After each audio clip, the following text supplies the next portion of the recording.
नमस्कार सर्वांना नारळी पौर्णिमेच्या आणि रक्षाबंधनच्या हार्दिक शुभेच्छा।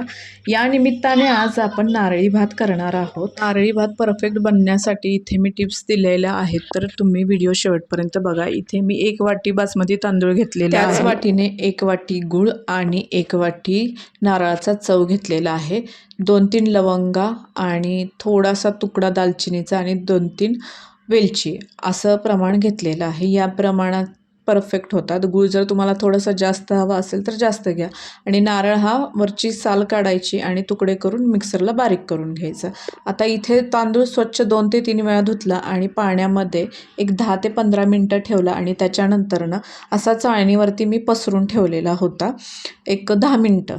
आणि त्याच्यानंतरनं एका भांड्यामध्ये तूप घेतलेलं आहे 1 चमचा, त्याच्यामध्ये लवंग, वेलची आणि दालचिनीचा तुकडा टाकलेला आहे, ते छान भाजायचं।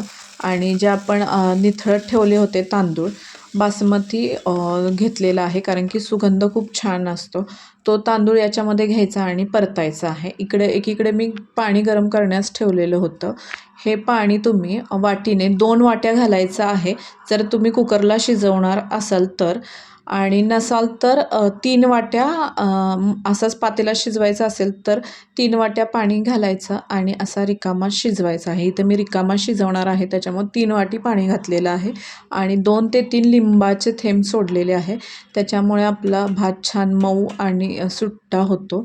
आणि तुपामुळे, आणि इथे तुम्ही तूपच वापरा कारण की तुपाचा सुगंध खूप छान येतो या भाताला म्हणून।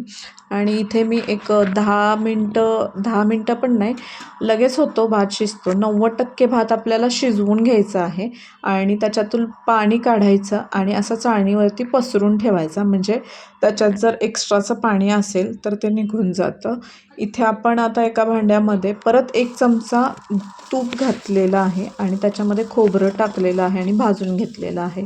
खोबरं नाही भाजलं तरी चालतं, इथे गूळ टाकला तरी चालतो, पण जो खोबऱ्याचा थोडासा खवटपणा वगैरे असेल तर तो निघून जातो, म्हणून इथे मी परतून घेतलेला आहे।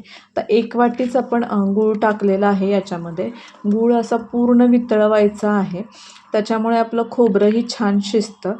बघतच असाल आता गूळ आपला व्यवस्थित असा मेल्ट झालेला आहे, म्हणजे पातळ झालेला आहे। आता त्याच्यामध्ये आपण जो तांदूळ ठेवला होता चाळणीमध्ये तो घालायचा आणि व्यवस्थित असा मिक्स करून घ्यायचा आहे।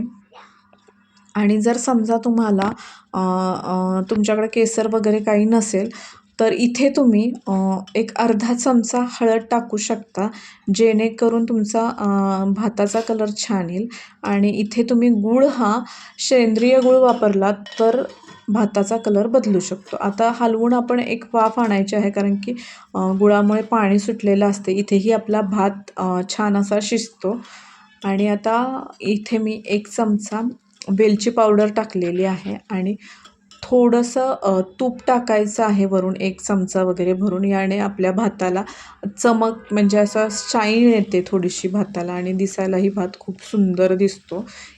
आणि भाताचा आपण परतल्यापासूनच इतका छान वास येतो आणि चवीलाही खूप छान लागतो हा भात।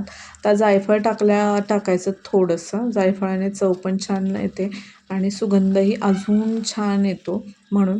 आता एका पातेल्यामध्ये तुम्ही 1 चमचा तूप घ्या आणि त्याच्यामध्ये बदामाचे काप आणि काजूचे काप छान असे परतवा आणि या भातामध्ये घालायचं आहे आपल्याला। हे आपण गूळ टाकायच्या आधी खोबरं परतलं ना त्यावेळेला तुपामध्ये पण घालू शकतो, मी विसरले होते ॲक्च्युली, म्हणून मी हे नंतरनं घातलेलं आहे आणि तुम्हाला दाखवलेलं आहे, तर तुम्ही त्या पद्धतीने करू शकता। आता आपला तयार आहे नारळी भात, तो थोडासा तुम्ही मुरू द्या आणि नंतरनं खायला घ्या। सांगितलेल्या प्रमाणात तुम्ही जर नारळी भात केला तर चुकणार नाही आणि पहिल्यांदा जरी करत असाल तरी परफेक्ट असा रसरशीत आणि मऊ असा नारळी भात होतो आणि चवीलाही खूप छान लागतो। तर नक्की ही रेसिपी ट्राय करून बघा आणि चॅनलला लाईक, शेअर, सबस्क्राईब करा।